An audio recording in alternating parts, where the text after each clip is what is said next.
जाओ।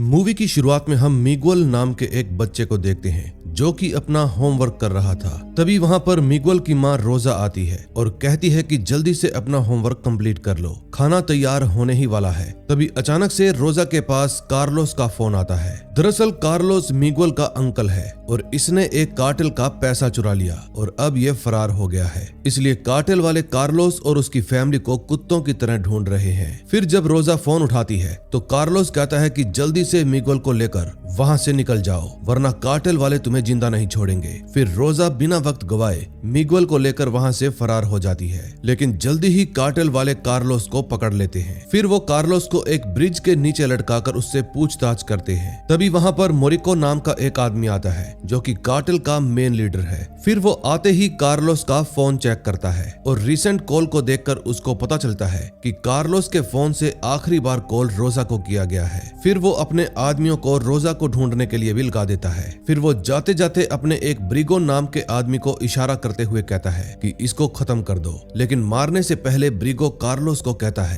कि तुमने जो भी किया उसकी भरपाई अब तुम्हारी फैमिली करेगी। अगले सीन में हम एरिजोना में नाको नाम की एक जगह को देखते हैं जो कि एक बॉर्डर एरिया है और ये है जिम हैंसन जो कि इस कहानी का मेन हीरो है। इस समय ये एक दूरबीन से एक भेड़िए के ऊपर नजर रखे हुए है। फिर मौका मिलते ही जिम अपनी बंदूक उठाकर भेड़िए के ऊपर गोली चला देता है और भेड़िए का काम तमाम कर देता है। जिम के पास एक कुत्ता भी है जिसका नाम जैक्सन है। फिर वो भी जिम के पीछे पीछे भेड़िए के पास जाने लगता है, लेकिन इतनी देर में जिम की नजर कुछ घुसपैठियों पर पड़ती है जो कि नॉर्थ की तरफ जा रहे थे। ये देखकर जिम तुरंत अपना वॉकी टॉकी निकालता है और तुरंत बॉर्डर पेट्रोल को कॉल करके कहता है कि यहाँ पर मैंने 4 से 5 घुसपैठियों को देखा है जो कि नॉर्थ की तरफ जा रहे हैं। फिर बॉर्डर पेट्रोल वाले जिम को कहते हैं कि तुम्हें टेंशन लेने की बिल्कुल भी जरूरत नहीं है, हमारे एजेंट जल्दी ही वहाँ पर पहुँच जाएंगे। फिर जिम घुसपैठियों का पीछा करने लगता है। तभी जिम को एक घायल आदमी दिखाई देता है। फिर जिम अपनी पानी की बोतल निकालता है और उस आदमी को पिलाने लगता है। फिर वो दोबारा से बॉर्डर पेट्रोल वालों को कॉल करता है कि मुझे एक डॉक्टर की सख्त जरूरत है।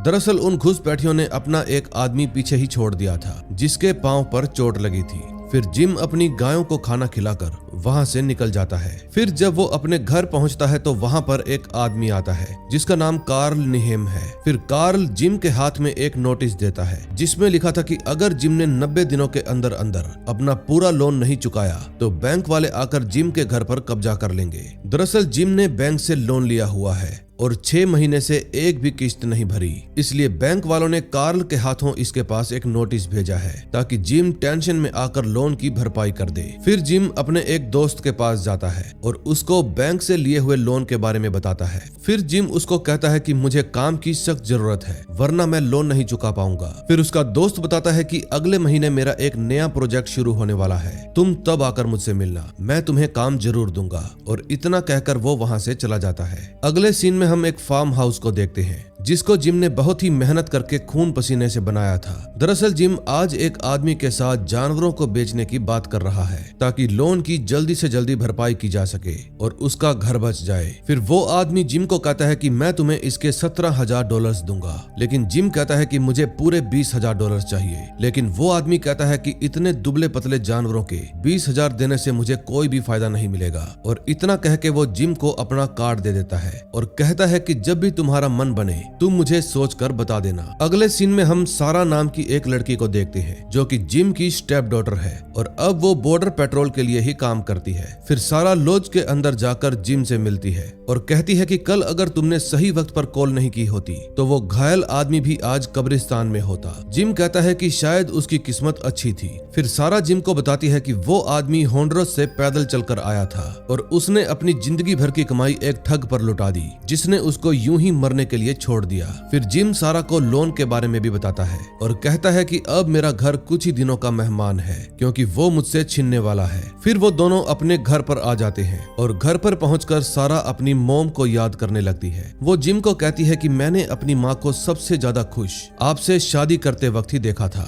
और अगर उनको कैंसर नहीं होता तो आज वो भी हमारे साथ होती। अब जिम को भी इस बात का बेहद अफसोस था। फिर सारा जिम को चैन की नींद सुलाकर वहां से निकल जाती है। अगले सीन में हम देखते हैं रोजा और मिगुएल भागते भागते यूएस के मेक्सिको बॉर्डर तक पहुंच जाते हैं। इस वक्त उनके साथ एक और आदमी भी है जो बॉर्डर पार करने में रोजा की हेल्प कर रहा था। तभी उस आदमी की नजर कार्टेल वालों की गाड़ी पर पड़ती है और ये देखते ही वो रोजा और मिगुएल को नीचे झुकने को कहता है और बताता है कि हमें यहाँ से फौरन निकलना होगा क्योंकि कार्टेल वालों ने अगर हमें देख लिया तो बहुत बड़ी मुसीबत हो जाएगी। फिर रोजा कहती है कि अब तुम हमें बॉर्डर पार करवाओ, लेकिन वो आदमी मानने को बिल्कुल भी तैयार नहीं था। फिर रोजा के पूछने पर वो आदमी बताता है कि झाड़ियों के दाहिनी तरफ बॉर्डर में एक दरार है जिसमें से तुम आसानी से दूसरी तरफ जा सकती हो। और इतना कहकर वो आदमी रोजा और मिगुएल को वहीं पर छोड़कर चला जाता है। फिर रोजा और मिगुएल बॉर्डर की तरफ भागने लगते हैं और बॉर्डर के दाहिनी तरफ वो दरार खोजने लगते हैं। तभी कार्टेल वालों की नजर रोजा और मिगुएल पर पड़ जाती है और वो तुरंत यू टर्न लेकर रोजा के पास आने लगते हैं। अब काफी मेहनत और मुशक्कत के बाद आखिरकार मिगुएल को वो दरार मिल ही जाती है और फिर वो दोनों उस दरार की हेल्प से बॉर्डर पार करने में कामयाब हो जाते हैं। दूसरी तरफ जिम अपनी कार में जैक्सन के साथ बहुत ही खुशी खुशी अपने घर लौट रहा था। तभी जिम की गाड़ी के पास मिगुएल और रोजा आ जाते हैं और उससे हेल्प मांगते हैं। फिर जिम कहता है कि मैं बॉर्डर पेट्रोल को फोन कर देता हूँ, वो तुम्हारी हेल्प जरूर करेंगे। लेकिन रोजा जिम को ऐसा करने से मना कर देती है और कहती है कि तुम ही हमारी हेल्प करो और बदले में मैं तुम्हें पैसे दूंगी। लेकिन जिम रोजा को साफ साफ इनकार कर देता है और तुरंत बॉर्डर पेट्रोल को कॉल लगा देता है। वो पेट्रोल वालों को बताता है कि इस समय मेरे साथ 2 मैक्सिकन घुसपैठिए हैं, इसलिए जल्दी से यहाँ पर पहुंचो। लेकिन बॉर्डर पेट्रोल वाले कहते हैं कि हमें थोड़ा वक्त लगेगा। लेकिन इतने में मोरिको अपनी टीम लेकर जिम के पास पहुंच जाता है और बॉर्डर के सामने खड़े होकर जिम को कहता है कि मैं यहाँ इस औरत और लड़के को अपने साथ ले जाने के लिए आया हूँ। लेकिन जिम कहता है कि ये घुसपैठिए अब मेरे हैं और मैं तुम्हें इन्हें नहीं ले जाने दूंगा। फिर मोरिको जिम को धमकी देने लगता है, लेकिन जिम बिना डरे कहता है कि मैंने पुलिस को पहले ही फोन कर दिया है और अब वो किसी भी वक्त यहाँ पर पहुँचते ही होंगे, इसलिए बेहतर यही होगा कि तुम उल्टा मुंह करके यहाँ से वापस लौट जाओ। फिर मोरिको कहता है कि मैं आखिरी बार बोल रहा हूँ, तुम इनको हमारे हवाले कर दो वरना तुम्हारी खैर नहीं। तभी मोरिको का एक आदमी जिम पर गोली चलाने लगता है, लेकिन गोली चलने से पहले ही जिम अपनी गन निकालकर तुरंत उस आदमी पर फायर कर देता है जिससे उसकी जान चली जाती है। फिर जिम और कार्टेल के बीच में ताबड़तोड़ फायरिंग शुरू हो जाती है और उसमें से एक गोली रोजा को भी लग जाती है। फिर जिम रोजा और मिगुएल को गाड़ी में बिठाकर वहां से भागने लगता है। तभी मोरिको भी बॉर्डर पार करके जिम के पीछे पीछे दौड़ने लगता है और गाड़ी के करीब पहुंचते ही तुरंत गाड़ी के ऊपर चढ़ जाता है। फिर वो जिम का गला दबा देता है, लेकिन जिम गाड़ी को झटका देकर मोरिको को नीचे गिरा देता है और वहां से फरार हो जाता है। तभी कार्टेल का एक आदमी मोरिको को बताता है कि तुम्हारा भाई भी इसी आदमी के हाथों मारा गया था। तभी कुछ ही देर में जिम रोजा और मिगुएल को साथ लेकर काफी दूर चला जाता है और फिर जब वो रोजा की खराब हालत देखता है तो गाड़ी को रोक देता है, लेकिन रोजा का बच पाना अभी नामुमकिन था। फिर रोजा मरने से पहले जिम को एक पेपर देती है जिस पर शिकागो का एक एड्रेस लिखा हुआ था। रोजा कहती है कि वो लोग मेरे बच्चे को मार डालेंगे, इसलिए आप इसको सही सलामत इस एड्रेस पर पहुंचा देना। और इतना कहकर रोजा अपना दम तोड़ देती है। अब मिगुएल को शिकागो में सही सलामत पहुंचाने की जिम्मेदारी जिम के सिर पर आ गई थी। तभी रात को जब सारा जिम के पास आती है तो जिम सारा को मिगुएल के बारे में बताता है। फिर जिम के पूछने पर सारा कहती है कि लावारिस नाबालिगों को बाल घर में रखा जाता है, लेकिन मिगुएल को शायद फोस्टर केयर में रखा जाएगा। दरअसल अनाथ बच्चों को फोस्टर केयर में रखा जाता है ताकि उनकी देखभाल अच्छे से हो सके। अब रात भर जिम अपनी कार में ही सो जाता है और जैसे ही सुबह उठता है तो वो जैक्सन को खाना खिलाने के लिए ले जाता है। तभी उसकी नजर मोरिको पर पड़ती है जो कि गाड़ी में बैठकर पुलिस पर नजर रखे हुए था। इतने में जिम को रोजा का बैग मिल जाता है जो कि खून से लथपथ था और बैग के अंदर बहुत सारा पैसा भी था। फिर जिम अपनी कार लेकर वहाँ से जाने लगता है, लेकिन जाते वक्त जिम को रोजा की कही हुई बात याद आने लगती है। फिर वो तुरंत यू टर्न लेकर वापस पुलिस स्टेशन पहुंच जाता है। फिर वो तुरंत पुलिस स्टेशन के अंदर जाता है और डैनी से पूछता है कि क्या उस लड़के को बाल घर में भेजा जाएगा। फिर डैनी कहता है कि मैक्सिको से खबर आई थी कि उसका कोई रिश्तेदार सीमा पर इंतजार कर रहा है, इसलिए उसको मैक्सिको वापस भेज रहे हैं। फिर जिम डैनी को झूठ बोलकर मिगुएल के पास जाता है और मिगुएल को लेकर पीछे के दरवाजे से भाग जाता है। तभी मोरिको भी जिम को मिगुएल को ले जाते हुए देख लेता है। फिर मोरिको अपने आदमी को कहता है कि अब हमें सीमा पार जाना चाहिए, हम इनको खत्म कर देंगे। तभी कुछ देर बाद जिम मिगुएल को लेकर अपने घर पहुंच जाता है और मिगुएल को गाड़ी में ही बैठकर इंतजार करने के लिए कहता है। फिर जिम अंदर जाकर अपना सामान पैक करने लगता है और बैग पैक होते ही गाड़ी की तरफ जाने लगता है, लेकिन जिम की धड़कनें अब तेज होने लगती है क्योंकि मिगुएल कहीं गायब हो गया था। दूसरी तरफ बॉर्डर पर सिक्योरिटी वाले मोरिको को रोककर पासपोर्ट मांगने लगते हैं। तभी मोरिको का आदमी पासपोर्ट निकाल कर देता है जिसमें किसी लड़की की तस्वीर बनी हुई थी और ये देखते ही सिक्योरिटी वाला समझ जाता है कि ये कार्टेल वाले हैं, अगर इनको रोका तो खुद के पैर पर कुल्हाड़ी मारने जैसा होगा, इसलिए सिक्योरिटी वाले मोरिको और उसके आदमियों को जाने देते हैं। दूसरी तरफ मिगुएल भागते हुए कहीं जा रहा था, लेकिन तभी उसके पास जिम आ जाता है। फिर मिगुएल जिम को कहता है कि मैं तुम्हारे साथ नहीं जाना चाहता। जिम कहता है कि मैं तुम्हें सही सलामत शिकागो पहुंचा दूंगा, वरना कार्टेल के लोग तुम्हें मार डालेंगे। फिर जिम मिगुएल को गाड़ी में बिठाकर ले जाता है। दूसरी तरफ मोरिको भी जिम को ढूंढते ढूंढते उसके घर तक पहुंच जाता है और घर की अच्छे से तलाशी लेने लगता है। तभी तलाशी लेते वक्त मोरिको को जिम का मेडल मिलता है, जिसको देखकर उसे पता चल जाता है कि जिम कोई मामूली आदमी नहीं है बल्कि एक रिटायर्ड मैरीन कोप है और जिम को ये मेडल वियतनाम वार में उसकी बहादुरी के कारण मिला था। फिर मोरिको उस मेडल को अपने पास ही रख लेता है और वहाँ पर पड़े क्रेडिट कार्ड्स भी उठा लेता है। फिर काम होते ही वो घर को आग लगाकर वहाँ से निकल जाता है। दूसरी तरफ जिम मिगुएल को लेकर एक रेस्टोरेंट में जाता है, लेकिन मिगुएल कुछ भी खाने के लिए इनकार कर देता है। फिर जिम मिगुएल से पूछता है कि क्या बात है, तुम्हें खाना पसंद नहीं आया। फिर मिगुएल बिना एक भी शब्द बोले बर्गर खाने लगता है। फिर अपना खाना पूरा करने के बाद जिम पेट्रोल पंप पर पहुंच जाता है और गाड़ी में पेट्रोल भरने लगता है। फिर वो पास की ही एक दुकान पर जाकर मैप बुक की डिमांड करता है, लेकिन शॉप ओनर कहती है कि हमने मैप्स बेचना कब का बंद कर दिया है क्योंकि आजकल लोग फोन में ही मैप देख लेते हैं। और इतना कहकर वो नीचे की तरफ इशारा करते हुए कहती है कि यहाँ आपको कुछ पुरानी नक्शे की किताबें जरूर मिल जाएंगी। फिर जिम किताब लेने के लिए अपने क्रेडिट कार्ड से पेमेंट करता है, लेकिन क्रेडिट कार्ड के यूज करने पर कार्टेल वालों के लिए जिम को ढूंढना और भी आसान हो जाता है। अगले सीन में हम एक शानदार बंगलो को देखते हैं जो कि एरिजोना के सेरा विस्टा नाम की जगह पर था। दरअसल ये मोरिको का घर है जहाँ जिम को ढूंढने का काम जोरों शोरों से चल रहा है और इस समय मोरिको के आदमी जिम को मारने के लिए अपनी बंदूकें तैयार कर रहे हैं। तभी मोरिको अपने एक आदमी को जिम का क्रेडिट कार्ड देते हुए कहता है कि इसको ट्रैक करो और पता लगाओ कि आखिरी बार इसको कहां पर यूज किया गया था। दूसरी तरफ जिम सारा के पास कॉल करता है,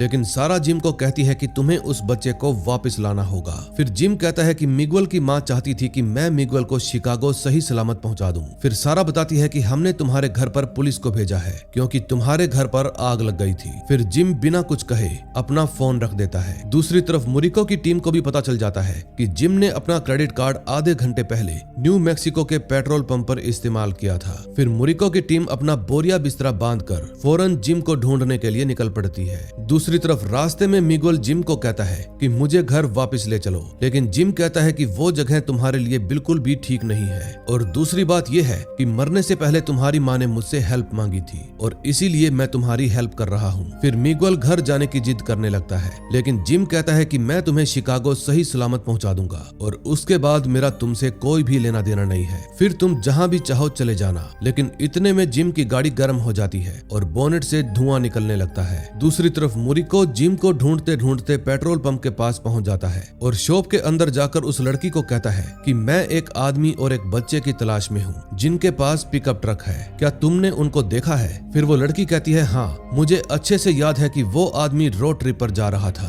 फिर मोरिको कैमरा की फुटेज चेक करने की बात करता है, लेकिन लड़की साफ साफ इनकार कर देती है। फिर मोरिको उसका गला पकड़ने लगता है, जिसके कारण वो लड़की बहुत ज्यादा डर जाती है और मोरिको को फुटेज दिखा देती है। फिर फुटेज चेक करने के बाद मुरिको उसके कंप्यूटर में से हार्ड डिस्क निकाल लेता है। उस समय बाहर मुरिको की टीम गाड़ी में ही मुरिको का इंतजार कर रही थी, लेकिन तभी उनको अंदर से गोलियां चलने की आवाज आती है। फिर मुरिको बाहर आता है और अपने ड्राइवर को कहता है कि हमें उत्तर पश्चिम की ओर जाना चाहिए। अगले सीन में हम देखते हैं जिम की गाड़ी की हालत बहुत ज्यादा खराब होने के कारण जिम अपनी कार को एक मैकेनिक के पास लेकर जाता है और कहता है कि क्या तुम इस कार के रेडिएटर को बदल सकते हो। मैकेनिक कहता है जरूर कर सकता हूँ, लेकिन पार्ट को मिलने में 1 से 2 दिन लग सकते हैं। फिर जिम कहता है कि हम इतना इंतजार नहीं कर सकते। फिर वो मैकेनिक जिम को बताता है कि तुम्हारी गाड़ी का इंजन भी कभी भी ब्लास्ट हो सकता है, फिलहाल तो मैं इसको रिपेयर कर देता हूँ ताकि तुम जहाँ भी जा रहे हो वहाँ पर आसानी से पहुँच जाओ। और इतना कहकर वो मैकेनिक गैरेज से जाने लगता है। लेकिन थोड़ी देर काम करने के बाद वो आदमी कहता है कि मैं बाकी का काम कल करूंगा,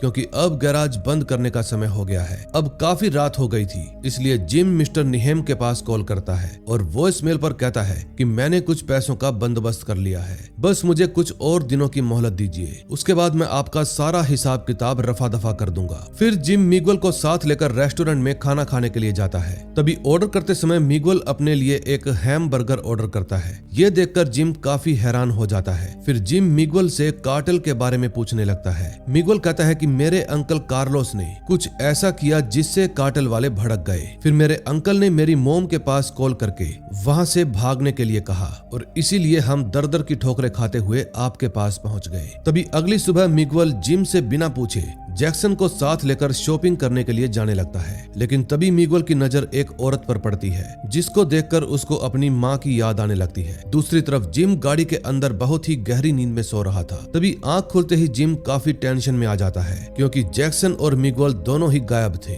फिर जिम की नजर जैक्सन पर पड़ती है, जो कि मिगुएल के साथ शॉपिंग करके लौट रहा था। फिर जिम मिगुएल को कहता है कि अगली बार तुम्हें जो कुछ भी चाहिए तुम मुझे कहना, मैं ला कर दूंगा, तुम्हें अकेले जाने की कोई जरूरत नहीं है। फिर गैराज के खुलते ही जिम मैकेनिक को पैसे देने लगता है। दरअसल जिम की कार अब पहले की तरह रिपेयर हो गई थी, लेकिन मैकेनिक कहता है कि गाड़ी का इंजन कभी भी ब्लास्ट हो सकता है, इसलिए घर पहुंचते ही गाड़ी का रेडिएटर बदलवा लेना। फिर वो जिम से मिगुएल के बारे में पूछता है कि तुम्हारे बेटे की उम्र कितनी है। जिम कहता है कि ये मेरा बेटा नहीं है, और इतना कहकर जिम वहां से ओकला सिटी के लिए निकल पड़ता है, जो कि वहां से 120 किलोमीटर दूर थी। फिर रास्ते में मिगुएल नक्शे की किताब को खोलकर देखता है और शिकागो के ऊपर रेड कलर के मार्क्स लगा देता है। दूसरी तरफ मुरिको का आदमी उसको बताता है कि जिम का कार्ड यहाँ से 20 माइल दूर पश्चिम में यूज हुआ है, वो भी आधा घंटा पहले, इसलिए हमें वहीं पर चलना चाहिए। अगले सीन में हम देखते हैं जिम मिगुएल और जैक्सन के साथ कार में ओकला सिटी की तरफ जा रहा था, लेकिन तभी पुलिस जिम के पीछे लग जाती है।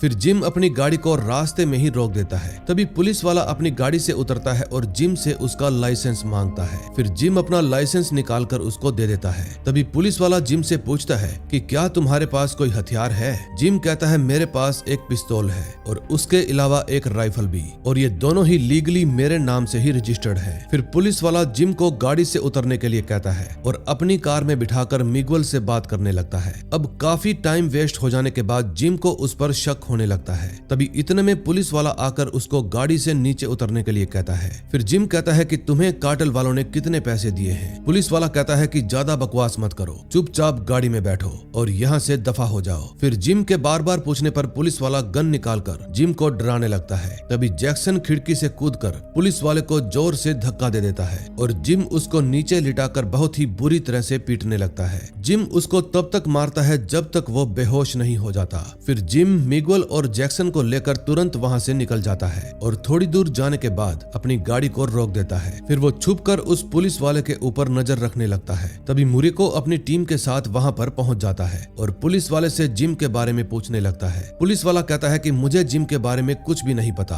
वो यहाँ से बच्चे को लेकर फरार हो गया है। और इतना कहते ही मुरिको पुलिस वाले को गोली मार देता है। फिर मुरिको को एक नक्शे की किताब मिलती है जिसको मिगुएल ने वहीं पर छोड़ दिया था। फिर वहां से जाते वक्त वो उस नक्शे की किताब को अपने साथ ही ले जाता है। अगले सीन में हम देखते हैं जिम एक गन शॉप पर जाता है और अपने लिए एक गन खरीदने लगता है। तभी दुकानदार कहता है कि मैं इस बंदूक के 900 रुपए लूंगा और इसके अलावा मुझे तुम्हारा बैकग्राउंड भी चेक करना पड़ेगा, लेकिन आज कंप्यूटर बंद है इसलिए चेक करने में 1 दिन भी लग सकता है। जिम कहता है कि मैं इतनी देर तक नहीं रुक सकता, और इतना कहकर जिम दुकानदार को सब कुछ सच सच बता देता है। फिर दुकानदार बिना बैकग्राउंड चेक किए जिम को गन दे देता है और फिर जिम वहाँ से बाहर चला जाता है। फिर वो पब्लिक फोन से सारा के पास कॉल करता है। फिर कॉल उठाते ही सारा जिम को मुरिको के बारे में बताने लगती है कि जिसको तुमने बॉर्डर पर गोली से मारा था वो आदमी मुरिको का भाई था, इसलिए अब मुरिको तुम्हें और उस लड़के को ढूंढकर जान से मार डालेगा। लेकिन जिम कहता है ठीक है, वो मैं खुद देख लूंगा, तुम मेरी चिंता मत करो। फिर सारा कहती है कि मैं आपको अभी की अभी वापस लेने के लिए आ रही हूँ। अगले सीन में हम देखते हैं जिम मॉल में जाकर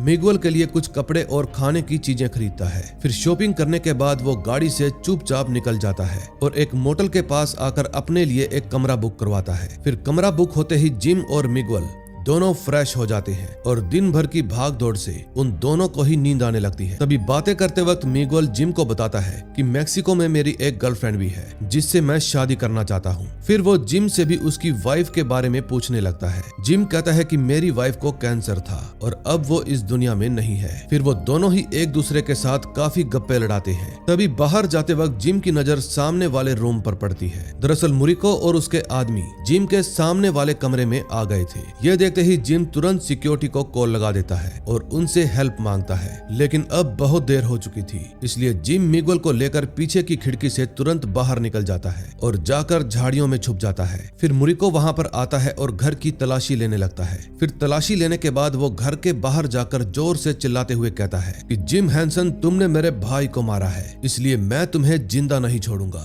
तभी जिम मिगुएल को कहता है कि तुम कार के पास जाओ, मैं जैक्सन को लेकर आता हूँ। फिर जिम जाता है और मुरिको को दूर से ही छुप कर देखने लगता है। तभी जैक्सन मुरिको के सामने आ जाता है और जोर जोर से भौंकने लगता है, जिसको देखकर मुरिको भड़क जाता है और जैक्सन पर गोली चला देता है, जिसके कारण उसकी वहीं पर मौत हो जाती है। अब जिम जैक्सन से बहुत प्यार किया करता था क्योंकि वही तो उसका साथी था जो हर पल उसके साथ रहा करता था। अब जैक्सन को मरते हुए देखकर जिम का दिल टूट जाता है। फिर मुरिको के जाने के बाद जिम जैक्सन की बॉडी को लेकर जाता है और एक अच्छी सी जगह पर दफना देता है। तभी मिगुएल कहता है कि जैक्सन अब स्वर्ग में चला गया है, लेकिन जिम कहता है कि स्वर्ग जैसी कोई जगह नहीं होती, लोग बस अपना मन बहलाने के लिए ही ऐसा बोलते हैं। अगले सीन में हम देखते हैं सारा अपनी टीम के साथ उसी मोटल पर पहुंच जाती है जहां पर जिम रुका हुआ था। तभी सारा का आदमी कहता है कि इस कमरे में आखिरी बार एक आदमी और एक लड़के को देखा गया था जो कि इस घर की खिड़की से भाग गए। दूसरी तरफ जिम मिगुएल को लेकर एक चर्च में जाता है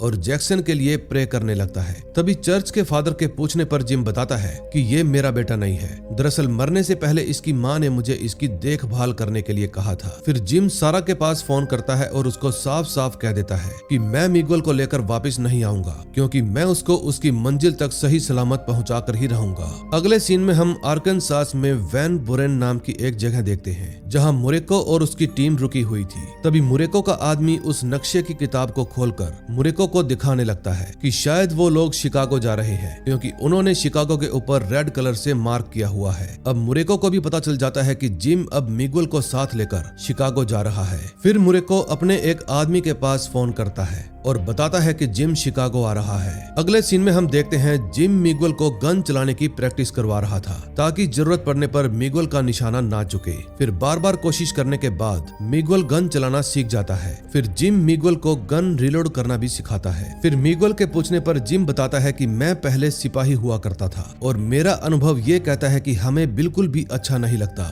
जब हम किसी की जान लेते हैं, लेकिन फिर भी हमें हमेशा तैयार रहना चाहिए। फिर जिम दुकान से कुछ सामान खरीदता है और रात के समय आग जलाकर मिगुएल के साथ बैठ जाता है। फिर जिम मिगुएल को सारा का सारा पैसा दे देता है और कहता है कि ये तुम्हारा है, इसलिए ये तुम ही रखो, लेकिन मिगुएल पैसा लेने से इनकार कर देता है। फिर जिम उन सारे पैसों को जलती हुई आग में झोंक देता है क्योंकि वो हराम का पैसा था। तभी सुबह होते ही जिम मिगुएल को साथ लेकर शिकागो के लिए निकल पड़ता है, लेकिन तभी जिम की नजर ब्रिज के ऊपर पड़ती है जहां मुरिको के लोग जिम पर नजर रखे हुए थे। यह देखते ही जिम अपनी कार को दाईं तरफ मोड़ लेता है। इतने में मुरिको भी वहां पर पहुंच जाता है और तेजी से जिम का पीछा करने लगता है। फिर जिम अपनी कार को और तेज भगा लेता है जिसके कारण उसकी गाड़ी गर्म हो जाती है और बोनेट से धुआं निकलने लगता है। फिर जिम अपनी गाड़ी मुरिको से थोड़ी दूर लाकर रोक देता है और अपनी राइफल निकालकर गाड़ी के ऊपर से ही निशाना लगाता है। फिर जैसे ही मुरिको पास आता है जिम तुरंत गोली चला देता है जिससे मुरिको के ड्राइवर का काम तमाम हो जाता है और गाड़ी बुरी तरह से पलट जाती है। तभी मुरिको के लोग जिम के ऊपर ताबड़तोड़ गोलियां चलाने लगते हैं, लेकिन जिम मिगुएल को सामने बने घर के अंदर ले जाता है और खिड़की से ही मुरेको के लोगों के ऊपर निशाना लगाता है। ये देखकर मुरेको और भी ज्यादा भड़क जाता है और जिम पर फायरिंग करने लगता है, लेकिन तभी जिम एक एक करके